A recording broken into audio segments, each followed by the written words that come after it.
Visma is one of the leading providers of mission-critical software in Europe. We're the number one SaaS ERP provider for SMBs and also top 5 software companies in Europe. Currently, we're expecting 2 billion euros of revenue this year, and we've been performing consistently over the past 20 years, growing by 20% approximately top line every single year. Coming from the Nordics, headquartered in Oslo, and then expanding to Benelux, and then gradually also expanding to continental Europe.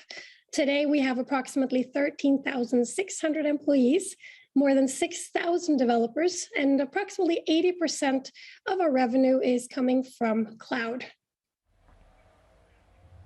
So pretty impressive and consistent, it sounds like, growth numbers in recent years. Where are you focused moving forward in terms of product growth, but also a geographic split?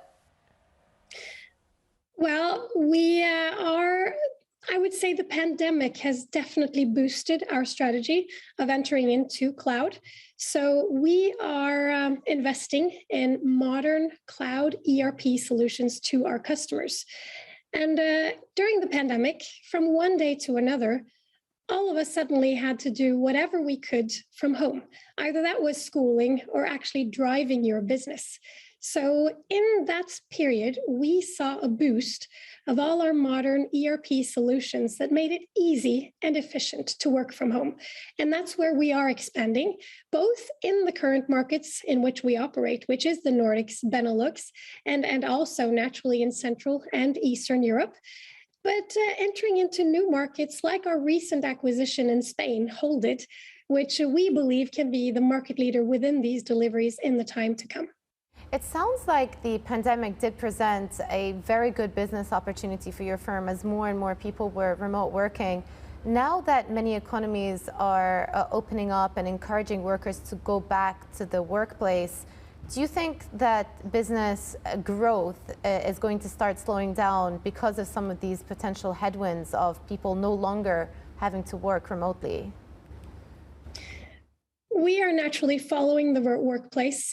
We believe that our employees are sort of the core of our deliveries, and we make sure to create value to our customers every single day. But we see that our employees, they want a hybrid solution, and so do our customers, both going back to the office because we are social creatures, but we see that we can do so much more also working from home, creating work-life balance and a lot of other positives.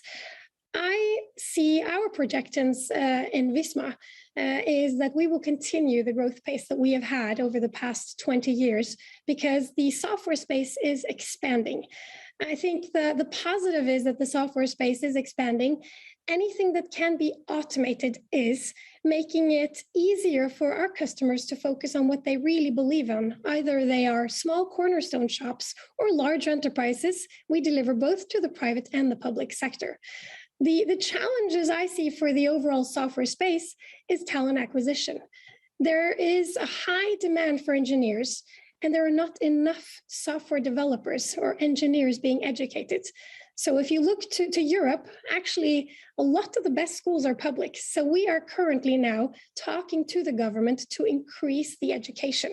In Netherlands, we actually see for the first time ever, there's more open positions than actually people who are out of a job. And this is something that we've never seen before.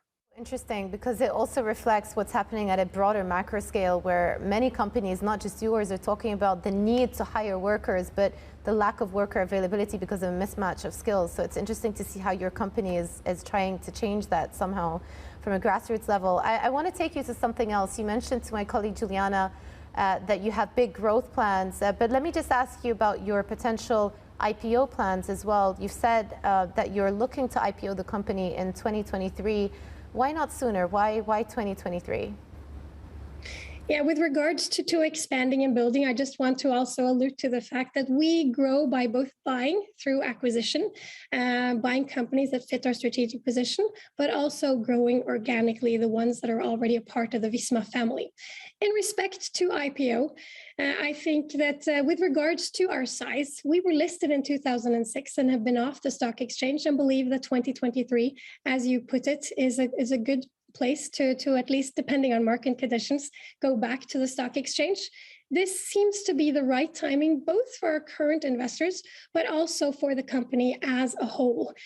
Naturally, several of our owners today, HG being the majority owner, they will typically continue to be a long-term owner also on the stock exchange. Several of our other owners will as well, but some will sell down.